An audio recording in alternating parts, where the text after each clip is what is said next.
FM 92.25 เมกะเฮิรตซ์บริหารและจัดการโดยวัดป่าแดงมหาวิหารทรงกระจายเสียงจากเลขที่71หมู่ที่14บ้านใหม่หลังมอตำบลสุเทพอำเภอเมืองจังหวัดเชียงใหม่รหัสไปรษณีย์50200หมายเลขโทรศัพท์0818815690 0520000636-7พี่น้องศรัทธาของวัดป่าแดงมหาวิหารทุกหลังคาเรือนญาติธรรมทางใกล้ทางไกลก็สามารถร่วมบุญในการปฏิสังขรณ์บันไดหน้าของวัดป่าแดงมหาวิหารตำบลสุเทพอำเภอเมืองเชียงใหม่จังหวัดเชียงใหม่ปัจจุบันก็มีอาจารย์ประครูโคสิทธิ์ปริยัตยาภรณ์เป็นเจ้าวาดวัดป่าแดงมหาวิหารเป็นเจ้าคณะตำบลสุเทพเขต 1พร้อมในศรัทธาของวัดป่าแดงทุกหลังคาเรือนก็พร้อมใจกันบูรณะปฏิสังขรณ์บันไดนาคซึ่งเป็นบันไดประวัติศาสตร์ของวัดป่าแดงมายาวนานสอบถามรายละเอียดร่วมทำบุญได้ที่อาจารย์พระครูโคสิทธิ์ปริยัตยาภรณ์0818815690ข่าวสารเพื่อการประชาสัมพันธ์ขอเชิญชวนศรัทธาสาธุชนผู้ใจบุญใจกุศลร่วมทำบุญเป็นเจ้าภาพสร้างกำแพงแก้วของวัดหนองอุโบสถตำบลป่าไผ่อำเภอสันทรายจังหวัดเชียงใหม่ปัจจุบันก็มีพระอธิการสิงห์คำอภินันโทเป็นเจ้าอาวาสวัดหนองอุโบสถพร้อมคณะศรัทธาสาธุชนทั้งหลายทางใกล้ทางไกลร่วมบูรณะสร้างกำแพงแก้วของวัดหนองอุโบสถทางด้านทิศตะวันตกร่วมเป็นเจ้าภาพสอบถามรายละเอียดร่วมบุญได้ที่พระอธิการสิงห์คำอภินันโทเจ้าวาดวัดหนองอุโบสถ0895528828ได้ทุกวันแจ้งข่าวสารเพื่อการประชาสัมพันธ์โครงการต่อเนื่องการก่อสร้างที่พักกายโรงพยาบาลทางเลือกเนื้อที่10 ไร่ที่พักใจสถานที่ปฏิบัติธรรมศึกษาธรรม3 ไร่ใช้กองทุนจากศรัทธาผู้ใจบุญใจกุศลทั้งทางใกล้ทางไกลต่อเนื่องจนกว่าจะแล้วเสร็จท่านที่จะร่วมบุญร่วมกุศลสอบถามรายละเอียดเพิ่มเติมและร่วมทำบุญได้ที่หลวงพ่อพระครูอาทรวิสุทธิคุณ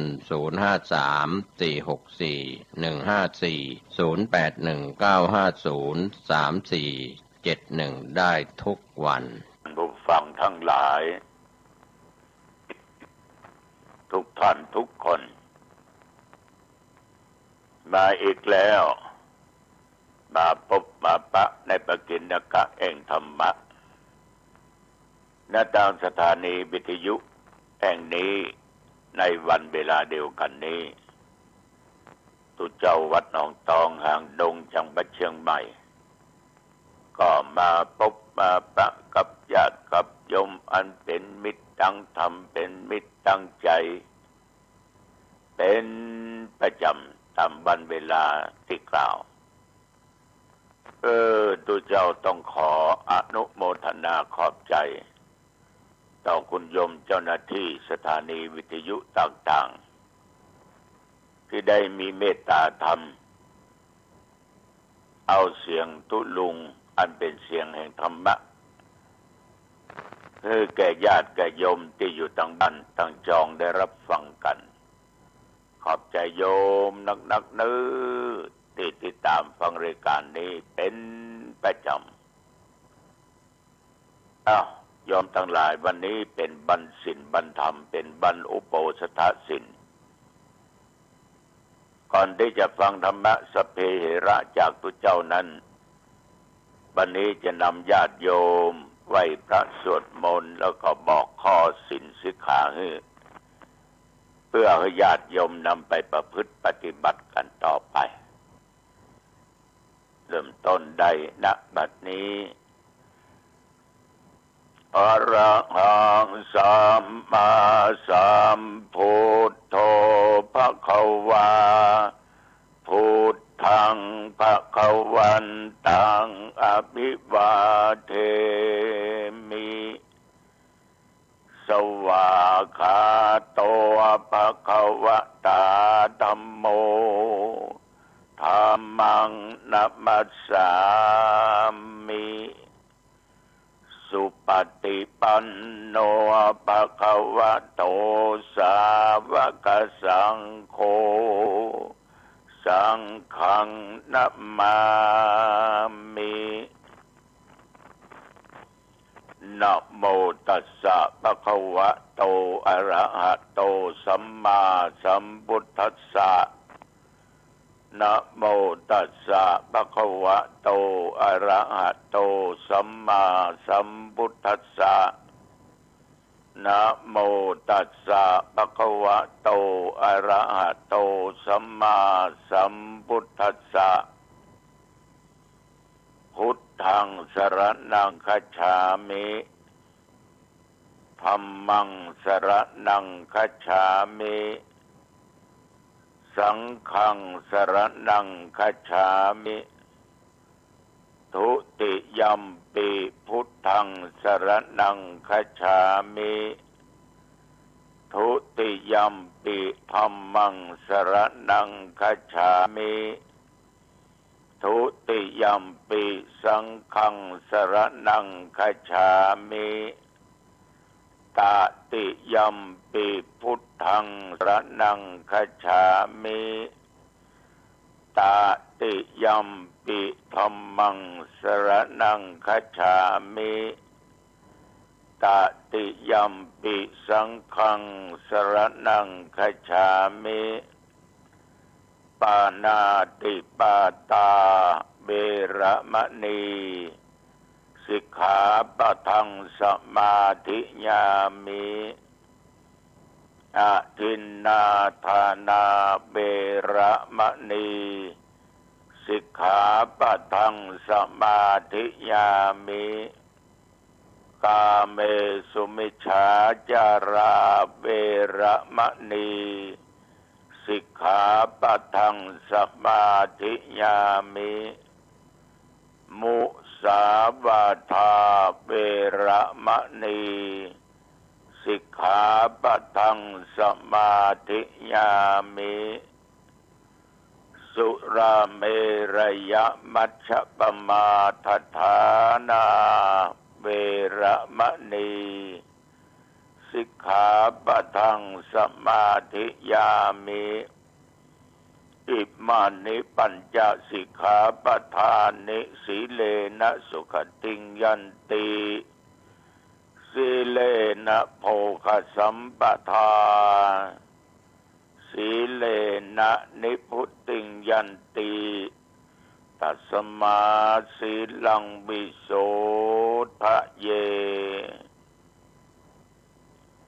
สาธุขอบุญกุศลจงให้ผลแก่ญาติแก่โยมที่ได้รักษาศีลฟังธรรมขอเป็นพลังอันสำคัญเพื่อญาติโยมท่านผู้ฟังตึงเท่าแก่หนุ่มกำใจยิ่งเป็นคนที่มีพลังกำลังอันแรงกล้าสามารถต่อต้านยังภัยพิบัติโรคภัยไข้เจ็บต่างๆที่มันร้ายแรงรุนแรงเช่นโรคปัจจุบันโรคโควิด-19 โรคมะเร็งโรคไตโรคเกี่ยวกับปอดเกี่ยวกับลำไส้เส้นเลือดอุดตันด้วยไขมันขอให้อันตรธานหายวับอย่าได้มากำมากายญาติโยมท่านผู้ฟังอันเป็นสิทธิ์ของตถาคตทุกผู้ทุกคนพ่อแม่พี่น้องญาติโยมในวันนี้อาตมาก็จะต่อจากตะวันนี้สักหน่อย เพราะว่ายังมีญาติโยมข้องใจกันอยู่เกี่ยวกับการเรื่องสร้างห้องน้ำห้องส้วมไว้ที่วัดที่ว่าโยมทั้งหลายการสร้างห้องน้ำเป็นที่อาบชำระกายาของตุเจ้าพันเดนก็ดี ของญาติของโยมเมื่อเขามีกิจการงานต่างๆเกี่ยวงานบุญงานกุศลโยมได้ไปพักพาอาศัยอยู่ในควงแก้วเจ้าทั้งสามคือที่วัดที่ว่าหรือว่าโยมเดินไปเดินมาเหนือใต้ตกออกอากาศบัดร้อนอบอ้าวเข้าไปในวัดแล้วอยากจะอาบน้ำอาบท่ามันก็เป็นการชำระกายหมดจดสดใสต่อออกไม่ออกญาติโยมเรื่องการสร้างห้องน้ำห้องส้วมหรือเวชกุฎีหรือฐานนั้นมันไม่ใช่ก็เพียงแต่หมู่เฮาแม้แต่องค์สมเด็จพระสัมมาสัมพุทธเจ้าในพระชาติที่เกิดเป็นตัณหังกโรได้กล่าวถึงอดีตชาติของพระองค์ว่าได้สร้างเบญจกุฎีและห้องอาบน้ำเพื่อเป็นทานเมื่อสร้างเสร็จเรียบร้อยก็ได้สัตยาธิฐานว่าพันเตอิมินาวัจปุติธาเนนะอนาคเตพุทโธภวามิหังคำตั้งสัจจะอธิษฐานเหล่านี้โดยเป็นภาษาเขาก็ว่าข้าแด่พระองค์ผู้เจริญขอข้าพระองค์นั้นได้ตรัสรู้เป็นพระพุทธเจ้าพระองค์หนึ่งในอนาตกการนั้นโดยพระอานิสงส์ที่ได้สร้างเวชกุฎีก็ดีห้องน้ำก็ดีญาติโยมทั้งหลายก็โดยอานิสงส์ที่สร้างและปั้มเพ็งบารมีธรรมทุกภพทุกชาติระหว่างต้นเตียวไปมาในวัฏสงสารโจนว่าบารมีนั้นเต็มเปี่ยมก็ได้มาตรัสรู้เป็นพระสัมมาสัมพุทธเจ้าดังความมุ่งมา่ปรารถนาไว้ทุกอย่างทุกประการเนี่ยเราจะเห็นได้ว่าแม้แต่พระพุทธองค์ก็ยังได้สร้างเวชกุฎีคือห้องส้วมเป็นที่เปลืองคูดตลอดง่ายๆก็คืออุจจาระปัสสาวะของที่เราต้องการในการเปลืองทุกข์ก็ได้ได้จ่าญาติโยมฟังห้องน้ำห้องส้วมนั้นญาติโยมมันก็ต้องดูแลรักษาความสะอาด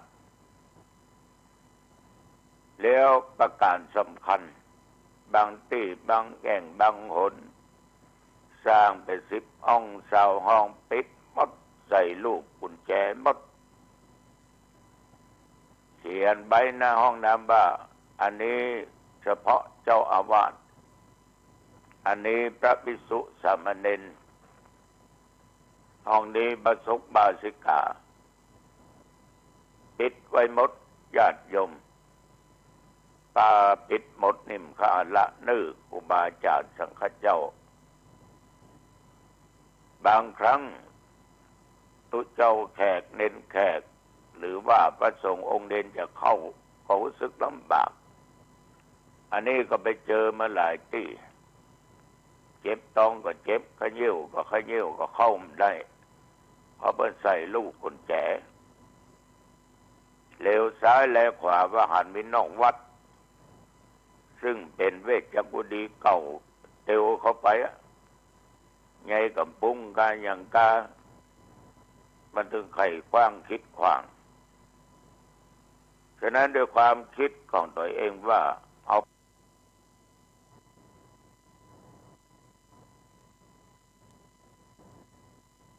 แต่งแล้วเพื่อบรรเทาทุกข์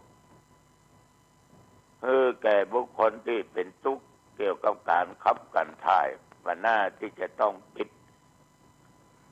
บางที่ก็ยังดี20 ห้อง10 ห้องเพื่อก็ปิดไปสัก4-5 ห้องนอกนั้นก็เปิดลงอันนี้เข้าท่าอันนี้เข้าท่า แต่ญาติโยมท่านผู้ฟัง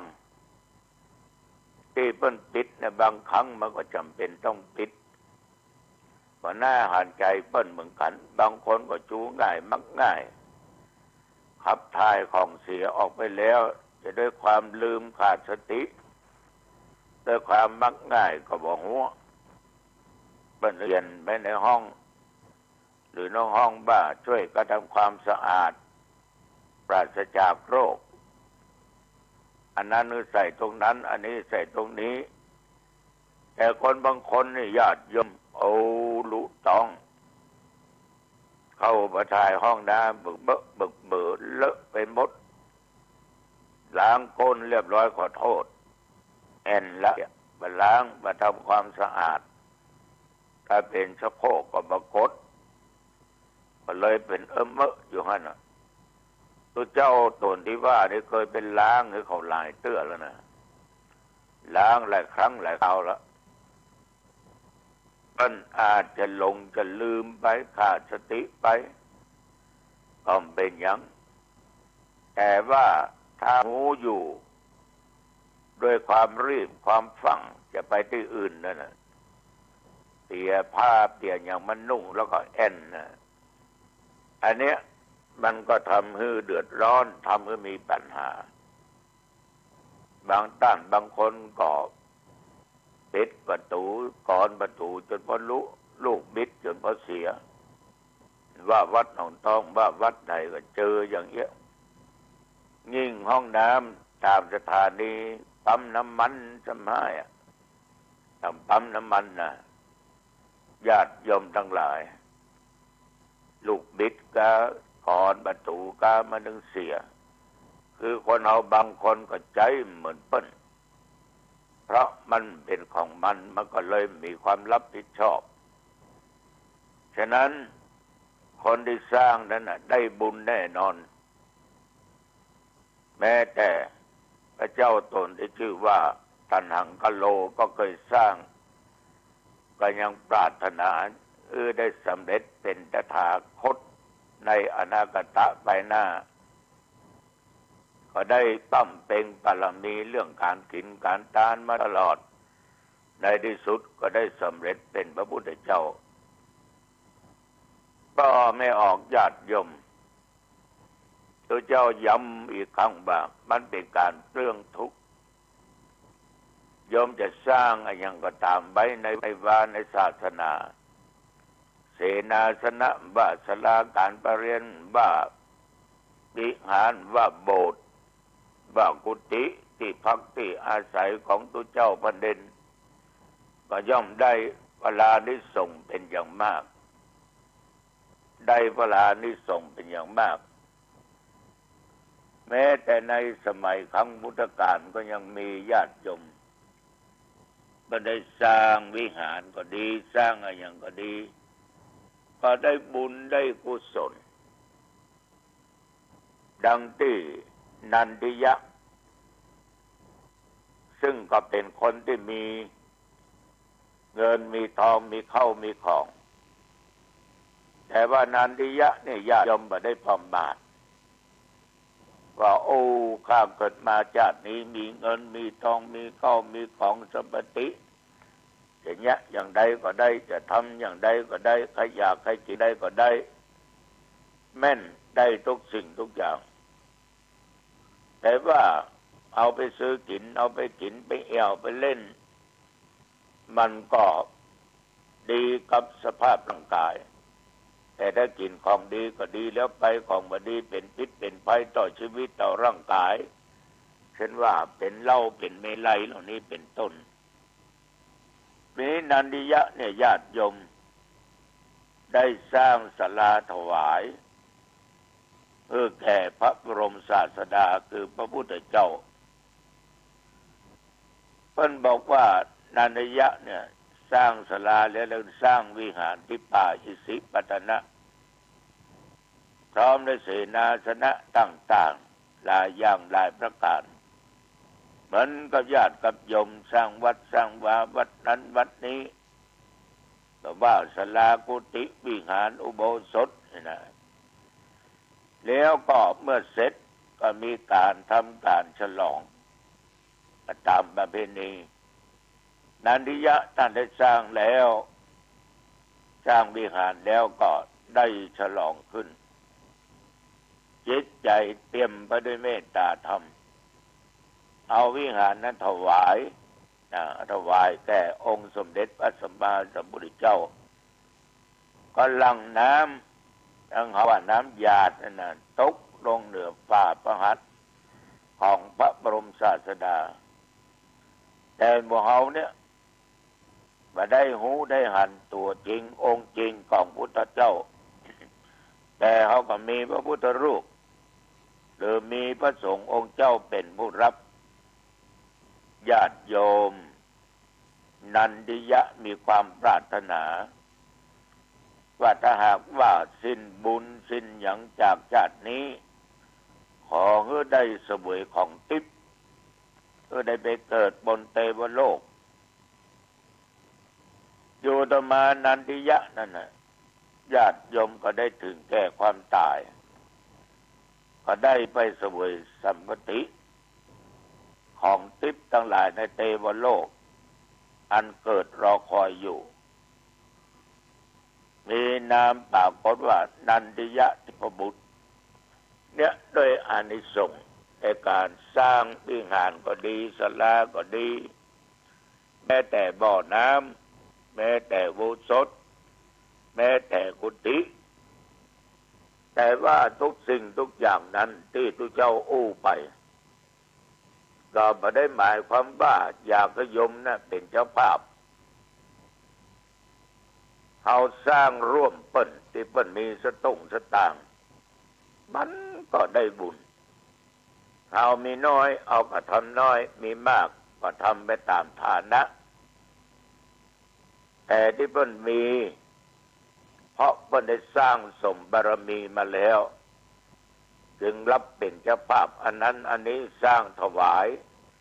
เพื่อแก่พระพุทธศาสนา ถวายเพื่อแก่พระสงฆ์องค์เจ้าอย่างห้องน้ำบางห้องก็มีเจ้าภาพวิหารบางหลังศาลาการประเรียนอุโบสถกุฏิบางท่านนั้นเปิ้นมีฐานะที่มั่นคงเปิ้นก็เป็นเจ้าภาพคนเดียวเปิ้นเหตุใดเปิ้นถึงสร้างได้ก็เปิ้นได้สร้างบุญสร้างกุศลได้ให้ทานมาหลายภพหลายชาติในวัตถุปัจจัยสิ่งของเงินทองฉะนั้นญาติโยมเปิ้นจึงได้สิ่งเหล่านั้นเกิดมาชาตินี้พร้อมทุกสิ่งทุกอย่างอันนี้ก็ขออู้จาให้ญาติให้โยมลองนำไปคิดพิจารณาการกินการทานนั้นมันบ่มีการบังคับมันต้องเกิดจากศรัทธาเกิดจากความเชื่อถ้าบ่มีศรัทธามีเงินเป็นร้อยเป็นพันเป็นหมื่นล้านมันก็ถึงบ่สามารถจะสร้างได้ถ้ามีจิตศรัทธามีความเชื่อเรื่องบาปเรื่องบุญเรื่องอานิสงส์โยมไปหันไปกึศปั้นสร้างอะไรอย่างก็ท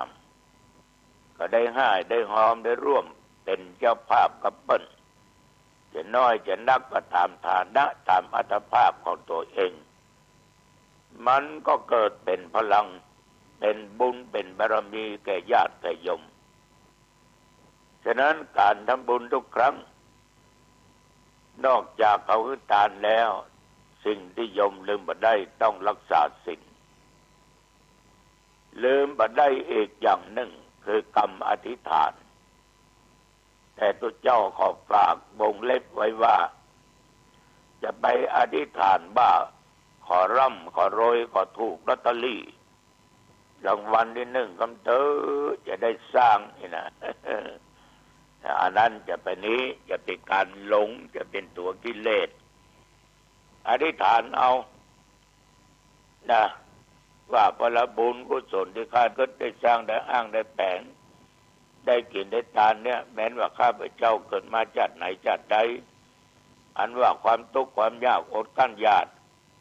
จะได้เกิดมีแก่ข้าพเจ้าขอข้าพเจ้าได้เสวยของเหล่านี้ อันเป็นของทิพย์ไปเกิดบนเทวโลกพรหมโลกอธิษฐานเอาอย่างตันหังกะโลเนี่ยพระพุทธเจ้าองค์หนึ่งเนี่ยสร้างเวชกุฎีสร้างทุกสิ่งทุกอย่างถวายแก่พระพุทธเจ้ากับลังน้ำลงที่ฝ่ามือของพระพุทธองค์ปรารถนาขอได้เกิดเป็นพระสัมมาสัมพุทธเจ้าเพิ่นก็ได้สำเร็จแต่ญาติโยมทั้งหลายฉะนั้นสิ่งเหล่านี้มันอยู่ที่ศรัทธาอันแรงกล้าอยู่ที่ความเชื่ออยู่ที่การปฏิบัตินี่ก็จึงขอฝากกับญาติโยมอีกครั้งแต่วันที่17สิงหานี้ที่วัดร่วมกับวัฒนธรรมจังหวัดและอำเภอก็จะจัดมีการฟังเทศน์ฟังธรรมกันก็จะบักเกิน50 คนทางตัวเจ้าก็วางมาตรฐานไว้นักเรียนสักสาวบ่ายญาติโยมสักสาวบ่ายขอให้มันอยู่อย่างน้อยก็30ขึ้นไปถึง40กว่าถ้าเกิน50ก็จะฟังเทศน์โดยนิมนต์ทุเจ้าท่านพระครูอาชวะปรีชาเจ้าวาดวัดบ้านปงหรืออนัยวาสที่เพิ่นสร้างโลหะประสาทนั่นนะวัดเพิ่นก็เป็นสำนักปฏิบัติโดยฉะนั้นเวลานั้นก็คือ9 โมงเสร็จเรียบร้อยถวายวัตถุปัจจัยทายทานกันเทศแล้วแผ่เมตตาปฏิบัติเสร็จก็จะได้แจกข้าวห่อข้าวกล่องแก่ละอ่อนแก่ญาติแก่โยมที่เข้าร่วมแต่จะมาก็จะตั้งโต๊ะถวายอาหารมื้อเพลแก่พระสงฆ์องค์เจ้าฉะนั้นญาติโยมที่ก็จะได้รับข้าวกล่องกันข้าวกล่องกันร่วมกับทางวัฒนธรรมจังหวัดและวัฒนธรรมอำเภออันนี้ก็จึงขอแจ้งเพื่อว่าญาติโยมมีโอกาสอยากจะไปก็เจริญพรเอาละญาติโยมท่านผู้ฟังวันนี้หันว่าเป็นเวลาพอดีพอเหมาะพอควรอายุวันโนสุขังพลังจงบังเกิดมีแก่ญาติโยมท่านผู้ฟังทุกท่านทุกคนพบกันใหม่โอกาสหน้าเจริญพรข่าวเด่นวันนี้ทางกรุงเทพธุรกิจออนไลน์รายงานเข้ามาว่านายกรัฐมนตรีประกาศ6มาตรการปลดล็อกวัคซีนโควิด -19 ท้องถิ่นซื้อได้สั่งสาธารณสุขเร่งนำเข้าวัคซีนราชกิจจานุเบกษาเผยแพร่ประกาศ6มาตรการปลดล็อกวัคซีนโควิด -19 ท้องถิ่นซื้อได้สั่งหน่วยงานสาธารณสุขเร่งอนุมัติและนำเข้าวัคซีนเปิดทางเอกชนหน่วยงานรัฐที่มีหน้าที่บริการทางการแพทย์นำเข้าองค์กรปกครองส่วนท้องถิ่นจัดหาให้ประชาชนได้มอบให้ผู้ว่าราชการจังหวัดกำกับดูแลให้เกิดความเป็นธรรมทีมข่าวได้รายงานจากส่วนของเว็บไซต์ราชกิจจานุเบกษาเผยแพร่ประกาศศูนย์บริหารสถานการณ์การแพร่ระบาดของโรคติดเชื้อไวรัสโคโรนา 2019 โควิด -19 เรื่องแนวทางการบริหารจัดการวัคซีนป้องกันโรคโควิด -19 โดยได้กำหนดแนวทางการบริหารจัดการวัคซีนโควิด -19 ดังนี้ 1. ให้มีการจัดหาวัคซีนป้องกันโรคโควิด -19 ที่มีคุณภาพและมีจำนวนเพียงพอแก่ประชาชนโดยอย่างน้อยให้ครอบคลุม70%ของจำนวนประชากรไม่น้อยกว่าจำนวนประชากร50 ล้านคน 2. ให้สำนักงานคณะกรรมการอาหารและยาประสานงานส่งเสริมและสนับสนุนผู้ผลิตวัคซีนป้องกันโรคโควิด -19 ในการดำเนินการขึ้นทะเบียนวัคซีนให้เป็นไปอย่างคล่องตัวและมีประสิทธิภาพ 3. ให้กรมควบคุมโรคองค์การเภสัชกรรมสถาบันวัคซีนแห่งชาติสภากาชาดไทยราชวิทยาลัยจุฬาภรณ์หรือหน่วยงานของรัฐที่มีหน้าที่และ อำนาจในการให้บริการทางการแพทย์หรือสาธารณสุขแก่ประชาชนร่วมมือกันในการดำเนินการจัดหาสั่งหรือนำเข้าวัคซีนป้องกันโรคโควิด -19 อย่างเร่งด่วนเพื่อให้ประชาชนได้รับวัคซีนที่มีคุณภาพและมีประสิทธิภาพอย่างรวดเร็วและทั่วถึงภายใต้กฎหมายกฎหรือระเบียบที่เกี่ยวข้องหรือตามหลักเกณฑ์ที่หน่วยงานนั้นๆกำหนด 4. เพื่อเป็นการสนับสนุนให้ประชาชนเข้าถึงวัคซีนป้องกันโรคโควิด -19 ได้มากขึ้นสถานพยาบาลเอกชนและภาคเอกชนอาจจัดหาหรือขอรับการสนับสนุนวัคซีนป้องกันโรคโควิด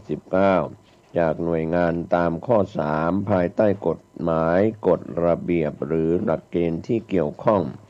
เพื่อนำมาให้บริการประชาชนหรือบุคลากรในความดูแล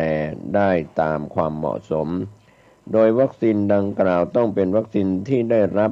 การขึ้นทะเบียนตามกฎหมายว่าด้วยยาและต้องพิจารณากำหนดราคาวัคซีนและการให้บริการที่เกี่ยวข้องให้เหมาะสมเพื่อให้เป็นประโยชน์แก่ประชาชน 5. โดยที่ในปัจจุบันวัคซีนป้องกันโรคโควิด -19 ที่ผลิตหรือนำเข้ามาในราชอาณาจักรยังมีจำนวนจำกัดหากองค์กรปกครองส่วนท้องถิ่นจะจัดหาวัคซีนป้องกันโรคโควิด -19 มาให้บริการแก่ประชาชนในพื้นที่ให้จัดหาจากหน่วยงานตามข้อ 3 และต้องดำเนินการให้เป็นไปตามกฎหมายกฎหรือระเบียบที่เกี่ยวข้องรวมถึงหลักเกณฑ์หรือแผนการใช้จ่ายงบประมาณขององค์กรปกครองส่วนท้องถิ่นและต้องสอดคล้องกับแนวทางการบริหารจัดการวัคซีนป้องกันโรคโควิด -19 ภายใต้สถานการณ์ฉุกเฉินตามที่ศูนย์บริหารสถานการณ์โควิด -19 หรือนายกรัฐมนตรีกำหนดการดำเนินการตามวรรค 1ขององค์กรปกครองส่วนท้องถิ่นในละพื้นที่ให้เป็นไปตามแนวทางหรืออยู่ในการกำกับดูแลของผู้ว่าราชการจังหวัดและคณะกรรมการโรคติดต่อจังหวัดเพื่อมิให้เกิดความเหลื่อมล้ำในการจัดหาวัคซีนขององค์กรปกครองส่วนท้องถิ่นที่มีศักยภาพด้านงบประมาณ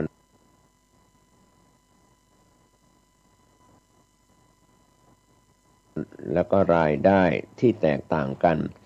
และเพื่อให้การกระจายวัคซีนในห้วงเวลาวิกฤตมีความเป็นธรรมมากที่สุดให้องค์กรปกครองส่วนท้องถิ่นสนับสนุนและให้ความสำคัญในการอำนวยความสะดวกแก่ประชาชนในพื้นที่ในการเข้ารับบริการฉีดวัคซีนป้องกันโรคโควิด -19 เพื่อประโยชน์ต่อประชาชนส่วนรวมของประเทศครับก็เป็นประกาศราชกิจจานุเบกษาที่ประกาศเล่มที่138ตอนพิเศษ123 ง.หน้า17ราชกิจจานุเบกษา8มิถุนายน2564ประกาศศูนย์บริหารสถานการแพทย์ขออภัยประกาศศูนย์บริหารสถานการณ์การแพร่ระบาดของโรคติดเชื้อไวรัสโคโรนา 2019 โควิด -19 เรื่องแนวทางการบริหารจัดการวัคซีนป้องกันโรคโควิด -19 ก็เป็นส่วนที่ทางทีมข่าวได้รับรายงานกันเข้ามาจากกรุงเทพธุรกิจออนไลน์ก็ขอบคุณในข่าวออนไลน์ที่แจ้งผ่านสื่อมวลชนผมเกษตรเพชรสำริดบรรณาธิการข่าวก้าวหน้านิวก็ขอบคุณในส่วนของทีมข่าวที่ได้รับรายงานกันเข้ามาหวังว่าภาคประชาชนจะได้รับความสนใจในข้อมูลข่าวสารนี้ที่ได้ประกาศ8มิถุนายน2564ที่ผ่านมาสวัสดีครับท่านผู้ฟังที่เคารพวันนี้ข่าวชาวบ้านผมเกษตรเพชรสำริดบรรณาธิการข่าวก้าวหน้านิว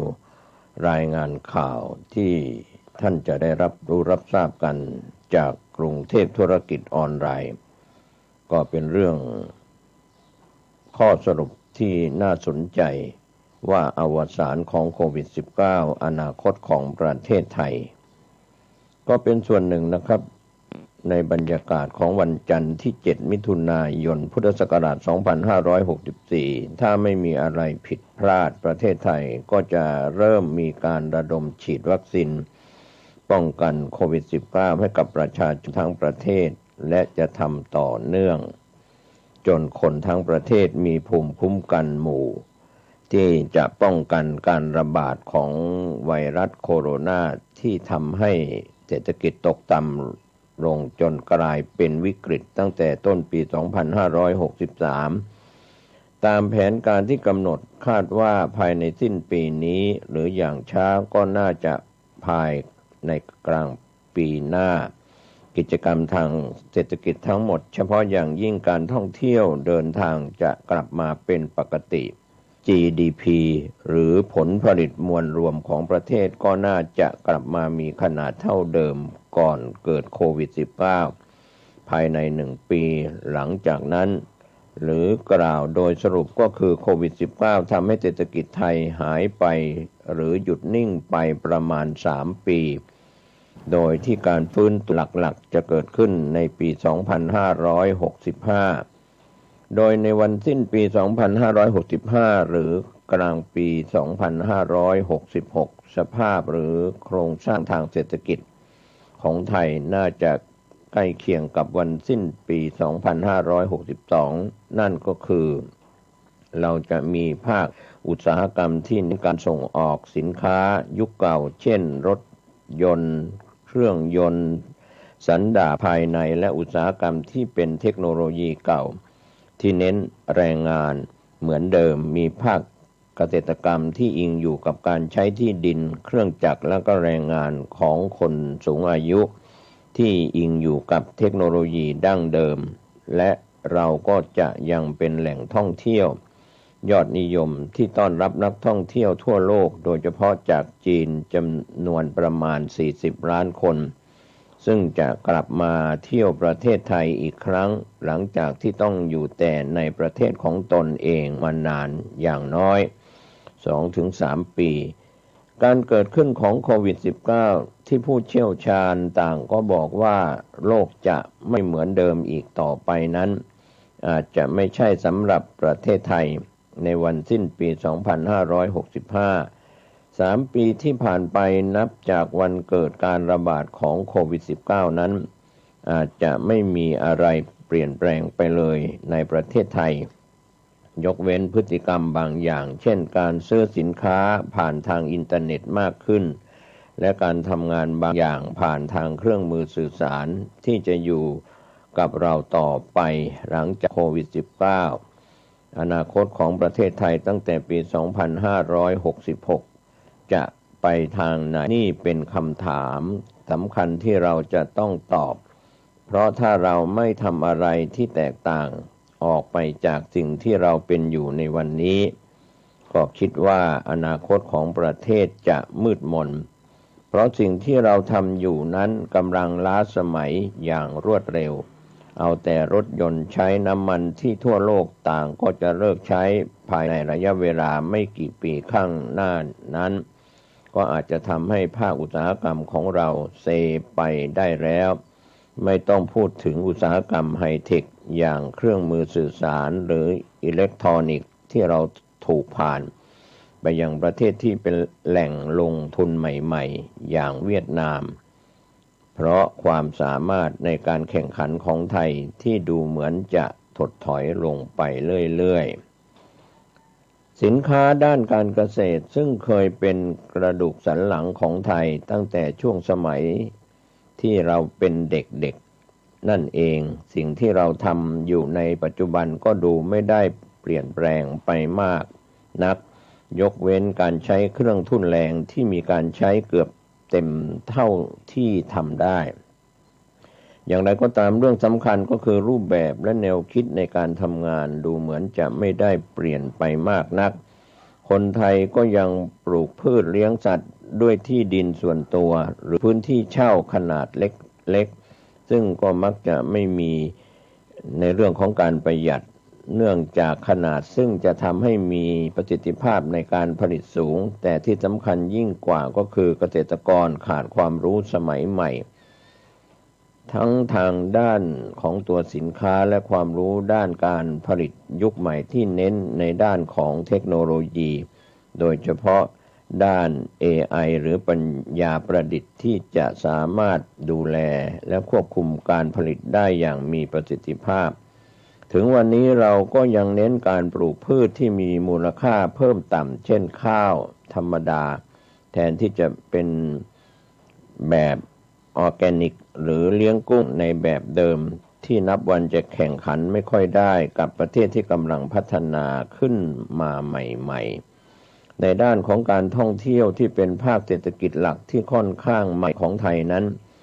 ในช่วงกว่า10 ปีที่ผ่านมานั้นเราได้อานิสงส์มหาศาลจากประเทศจีนที่คนร่ำรวยขึ้นมากจนมีความสามารถและได้รับอนุญาตจากรัฐให้ออกไปท่องเที่ยวต่างประเทศได้เต็มที่นั่นประกอบกับการที่ประเทศไทยมีองค์ประกอบในการแข่งขันค่อนข้างดีมากให้การท่องเที่ยวก้าวขึ้นมาเป็นกระดูกสันหลังอันใหม่ทางเศรษฐกิจของไทยอย่างรวดเร็วและเมื่อโควิด -19 ผ่านไปก็ทุกคนก็คิดว่าการท่องเที่ยวจากต่างชาติจะกลับมาอย่างรวดเร็วและเราจะต้องทำทุกอย่างให้มั่นใจว่าจะสามารถรับคลื่นของการท่องเที่ยวที่จะเกิดขึ้นทันทีที่โลกและประเทศไทยพร้อมที่จะเดินทางอย่างไรก็ตามหลังจากการพุ่งขึ้นของการท่องเที่ยวที่จะมาอย่างรุนแรงแล้วประเทศไทยก็จะต้องคิดถึงความยั่งยืนของการท่องเที่ยวโดยเฉพาะจากต่างประเทศ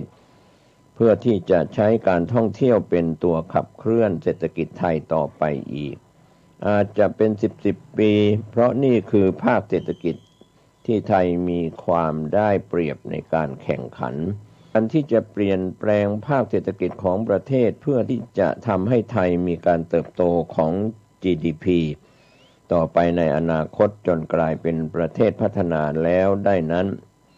หลายท่านก็คิดว่าเราไม่สามารถทำแบบเดิมได้อีกต่อไปในสถานการณ์โรคปัจจุบันพูดง่ายๆเราไม่สามารถพัฒนาไปได้มากกว่านี้ด้วยเทคโนโลยีและความคิดแบบเก่าแบบเดิมได้เราก็ไม่สามารถทำเพิ่มขึ้นได้ในการเพิ่มกำลังคนเนื่องจากแรงงานของเราไม่เพิ่มแล้วแถมแก่ตัวลงวิธีที่เราจะทำได้ก็คือการคิดและทำใหม่ในอดีตนั้นเราไม่เคยเชื่อว่ารัฐหรือรัฐบาลสามารถผลักดันหรือสนับสนุนให้เกิดขึ้นได้การพัฒนาตลอดมาตั้งแต่สมัยเราเป็นเด็กๆนั้นส่วนใหญ่เกิดจากภาคเอกชนข้อดีของรัฐบาลในขณะนั้นก็คือไม่ขวางการพัฒนาและเข้ามาสนับสนุนเอกชนที่รวมตัวถึงต่างชาติให้ทำธุรกิจตามความต้องการของตลาดรัฐอาจจะบอกว่าเรามีแผนพัฒนาเศรษฐกิจมาตลอดเป็นเวลาหลาย10 ปีแล้วแต่หลายท่านก็คิดว่าแต่ละแผนก็แค่ต่อเส้นกราฟออกไปจากของเดิมไม่ได้มียุทธศาสตร์อะไรที่เป็นของใหม่จริงๆแต่สำหรับครั้งนี้หลังวิกฤตโควิด -19 หลายท่านก็คิดว่าถ้าจะให้ประเทศไทยเดินหน้าต่อไปได้เราจะต้องมาคิดกันอย่างจริงจังถึงยุทธศาสตร์ของประเทศไทยว่าจะไปทางไหนอย่าบอกว่าจะไปทุกทางเพราะนั่นเหมาะสำหรับเฉพาะประเทศที่ยังจนอยู่ทุกอย่างยังเล็กหลายภาคส่วนเพิ่งจะเริ่มต้นพัฒนาหรือเริ่มโตและนั่นก็คงคล้ายๆกับสถานการณ์ที่เวียดนามที่คนมักถามว่าจะลงทุนในหุ้นกลุ่มไหนดีหลายท่านก็มักจะบอกไปทุกครั้งว่าทุกเซกเตอร์ก็ยังหมดไม่มีกลุ่มไหนที่อิ่มตัวแต่สำหรับประเทศไทยแล้วเซกเตอร์ใหญ่ๆทั้งหมดดูเหมือนว่าจะอิ่มตัวแล้วในรูปแบบเศรษฐกิจเก่าการที่จะสร้างการเติบโตต่อไปได้เราจะต้องลุกเข้าไปในบางจุดไม่ใช่ทุกจุดเพราะถ้าเราทำทุกจุดเท่าๆกัน ทรัพยากรจะไม่พอเราจะต้องเลือกเมื่อเลือกแล้วก็ต้องทุ่มความคิดและทรัพยากรเข้าไปการที่จะเดินหน้ารอบนี้ไม่ง่ายหลายท่านคิดว่าจำเป็นที่จะต้องมีนักคิดมีผู้นำมีการจัดเป็นวาระแห่งชาติโดยคนที่เข้ามาร่วมต้องมาจากทุกภาคส่วนและแน่นอนต้องมีรัฐเข้ามาเกี่ยวข้องอย่างลึกซึ้งต้องมีพรรคและนักการเมืองที่จะทำตัวอย่างของสิงคโปร์เป็นโมเดลที่น่าสนใจมากในแง่ที่ว่าเขาสามารถเปลี่ยนจากเศรษฐกิจเมืองท่าซึ่งจะเติบโตได้จำกัดกลายเป็นศูนย์กลางทางการเงินของโลกเปลี่ยนเป็นเมืองไฮเทคซึ่งเป็นแหล่งที่สำคัญสำหรับคนย่านนี้และสิ่งที่เป็นปัจจัยสนับสนุนที่สำคัญสำหรับกิจกรรมต่างๆดังกล่าวก็คือคุณภาพของคนหรือการศึกษาที่จะมารองรับนั่นก็คือทำให้สิงคโปร์สร้างมหาวิทยาลัยชั้นนำของประเทศให้กลายเป็นมหาวิทยาลัยระดับโลกได้สำเร็จภายในเวลาไม่กี่สิบปีสำหรับรัฐบาลสิงคโปร์แล้วแม้แต่การพูดภาษาอังกฤษให้ได้สำเนียงที่ดีก็ถือเป็นยุทธศาสตร์ที่สำคัญในการสร้างประเทศให้เป็นฮับหรือศูนย์กลางของหลายๆสิ่งที่สำคัญของโลกถึงนาทีนี้หลายท่านก็ไม่ได้หวังว่าประเทศไทยจะสามารถทำอย่างที่กล่าวได้ยกเว้นว่าจะมีปาฏิหาริย์ก็ดูเหมือนว่าสังคมไทยยังไม่พร้อมในหลายๆด้านโดยเฉพาะทางการเมืองเอาแค่เรื่องของงบประมาณที่ใช้ในแต่ละปีนั้นก็ไม่ตอบโจทย์อะไรเลยดูเหมือนว่างบประมาณที่ได้ของแต่ละหน่วยงานจะขึ้นอยู่กับอำนาจของเจ้ากระทรวงหรือพรรคการเมืองเป็นหลักและก็ทำแบบเทียบกับงบปีที่แล้วมากกว่าที่จะดูว่างบนั้นจะสนับสนุนนโยบายหรือยุทธศาสตร์อะไรที่จะนำพาประเทศให้ก้าวหน้าไปในอนาคตดังนั้นหลายท่านต้องตั้งสมมุติฐานว่าอนาคตของประเทศไทยนั้นจนถึงสิ้นปี 2565 หรือกลางปี 2566 เราคงกลับมาที่เก่าได้แต่หลังจากนั้นเราก็ไม่รู้ว่าจะไปทางไหนเวลาลงทุนหลายท่านก็คิดว่าตลาดหุ้นคงจะถึงจุดสูงสุดในวันใดวันหนึ่งก่อนหน้านั้นดัชนีตลาดหลักทรัพย์อาจจะไปถึง 1,800 จุดหรือ 2,000 จุดแต่นั่นก็อาจจะเป็นก๊อกสุดท้ายถ้าไทยไม่สามารถปรับตัวเพื่อต่อสู้ในโลกยุคใหม่ได้ครับก็เป็นส่วนที่เราได้รับรายงานเป็นสาระสำคัญจากกรุงเทพธุรกิจออนไลน์ที่มีพูดถึงเป็นนักวิชาการที่ออกมาในมุมมองที่เราพูดถึงโดยดร.นิเวศเหมวชิระวรากรนะครับซึ่งเป็นนักวิชาการได้ออกมาวิพากษ์ในข้อมูลของประเทศไทยและก็ข้อเปรียบเทียบหวังว่าข้อมูลเหล่านี้จะเป็นประโยชน์กับท่านผู้ฟังและคนไทยหรือคนที่มาอาศัยอยู่ในประเทศไทยในช่วงที่มีสถานการณ์โควิด -19 จะเปลี่ยนแปลงไปในทางที่ดีหรือหมดไปจากประเทศไทยขอทุกคนทุกท่านได้ติดตามข้อมูลข่าวสารที่เป็นแนวก้าวหน้าแนวหน้าของการพัฒนาเศรษฐกิจของชาติบ้านเมืองสุขกายสุขใจทุกรูปทุกนามสวัสดีครับการภาวนา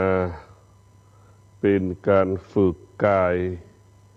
วาจาใจของเรา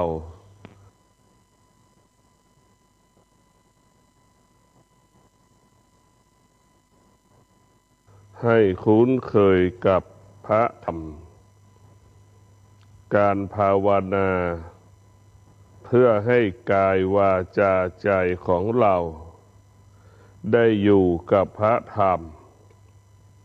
เพื่อน้อมนำเอาพระธรรมมาเป็นอาภรณ์ปกหุ้มร่างกายของเราเป็นเครื่องประดับของเรา เป็นเสื้อผ้าของเราการภาวนาเป็นการพิจารณาเอาธรรมทั้งหลายที่พระพุทธเจ้าได้ค้นพบเอามากำกับเอามากำหนดเอามาควบคุมความคิดของเราคำพูดของเราการกระทำของเราดีงามให้เกิดความงอกงามทุกขณะลมหายใจการภาวนาก็คือการฝึกฝนอบรมจิตใจของเราให้กายวาจาใจของเรานั่นคุ้นเคยกับพระธรรมเห็นพระธรรมน้อมนำเอาพระธรรมนั่นมาเป็นเสื้อผ้าหุ้มกายวาจาใจของเราเห็นพระธรรมน้อมนำเอาพระธรรมนั่นมาเป็นอาภรณ์เป็นเครื่องประดับกายวาจาใจของเราพระธรรมนั่นเป็นแสงสว่างส่องทางให้เราเดินเป็นแสงสว่างส่องทางให้เราเห็นสิ่งใดที่เป็นอุปสรรคสิ่งใดที่เป็นปัญหาต่อการดำเนินชีวิตของเราต่อการเดินทางของเราเราก็สามารถแก้ปัญหามันได้แก้อุปสรรคนั้นได้พระธรรมเป็นผู้พัฒนากายวาจาใจของเรายกระดับจิตกายวาจาใจของเราให้อยู่เหนือสิ่งที่เป็นอธรรมสิ่งที่เป็นกิเลสสิ่งที่เป็นอกุศลทั้งปวง การภาวนานั้นเป็นการพิจารณาข้อธรรมของพระพุทธเจ้าสติสัมปชัญญะเราควรน้อมนำมาสู่กายวาจาใจของเราสติสัมปชัญญะเป็นผู้ที่ปกป้องคุ้มครองรักษากายวาจาใจเราให้อยู่ในคุณแห่งความดีสติสัมปชัญญะเปรียบเสมือนผู้เฝ้ากายวาจาใจของเรา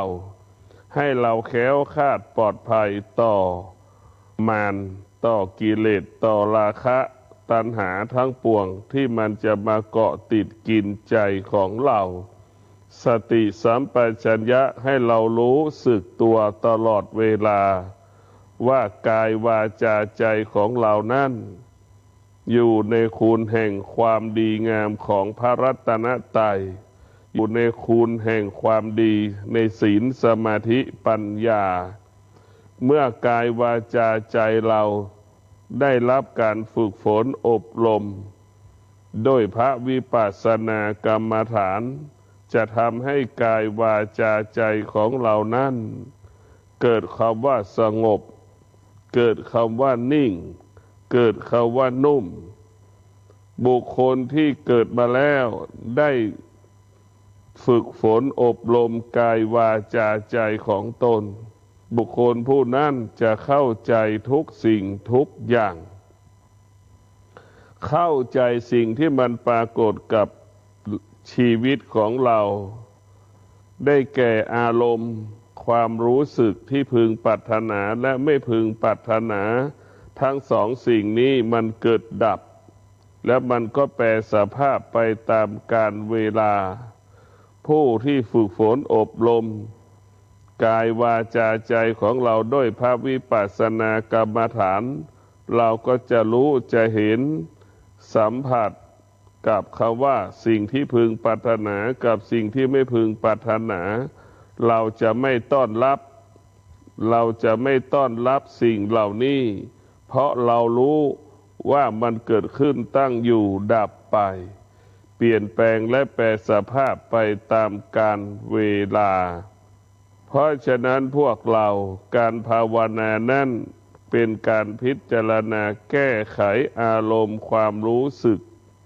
ที่เรารู้สึกเราจะต้องมาดับความรู้สึกที่เรารู้สึกให้หมดสิ้นไปจากกายวาจาใจของเรา ซึ่งกายวาจาใจของเรานี้สัมผัสกับความชั่วสัมผัสกับความดีตลอดเวลาทั้งสองประการแต่เราการภาวนาเรามีสติสัมปชัญญะเราก็จะเลือกให้กายวาจาใจของเราให้อยู่ในพระธรรมอยู่ในพระวิปัสสนากรรมฐานอยู่ในศีลสมาธิปัญญาเท่านั้นเมื่อกายวาจาใจของเราทรงพระวิปัสสนากรรมฐานทรงด้วยศีลสมาธิปัญญาแล้วกายวาจาใจของเรานั้นคิดดีพูดดีทำดีทุกขณะลมหายใจเมื่อเราฝึกแยกเมื่อเรารู้แล้วว่าสิ่งทั้งหลายที่เป็นกิเลสเมื่อเราภาวนาเราจะละเราจะสละสิ่งที่ไม่ใช่ธรรมสิ่งที่ไม่เป็นธรรมออกไปจากกายวาจาใจของเราเราจะไม่ยึดติดเราจะไม่ยึดมั่นสิ่งที่ไม่ใช่พระธรรมเราจะน้อมนำเอาพระธรรมมายึดติดยึดมั่นในกายวาจาใจของเราให้เราเข้าถึงพระธรรมอันได้แก่ตนแลเป็นที่พึ่งแห่งตนหากเราไม่พึ่งตนเองแล้ว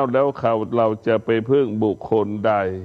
พ่อแม่ก็อยู่กับเราแค่บางเวลาเราก็อยู่กับพ่อแม่แค่บางเวลาสามีภรรยาลูกก็อยู่ด้วยกันแค่บางเวลาพุทธเจ้าจึงสอนให้เรายึดคำว่าตนแลเป็นที่พึ่งแห่งตนสภาวะจิตของเราก็สงบหรือกายวาจาใจเราสงบหากเราเข้าใจคำว่าตนแลเป็นที่พึ่งแห่งตนแล้วกายวาจาใจเราสงบมันก็ง่ายแก่การพัฒนาง่ายแก่การเปลี่ยนแปลงไปสู่ความดีงามยิ่งขึ้นไปการภาวนาด้วยพระวิปัสสนากรรมฐานก็เป็นการบอกให้เรารู้ให้เราเห็นเรื่องความสงบเหนือกว่าเรื่องอื่นๆให้เราเห็นความสงบให้เราให้ความสำคัญกับความสงบให้มันปรากฏขึ้นในกายวาจาใจของเราถ้ากายวาจาใจของเราเกิดความสงบแล้วการ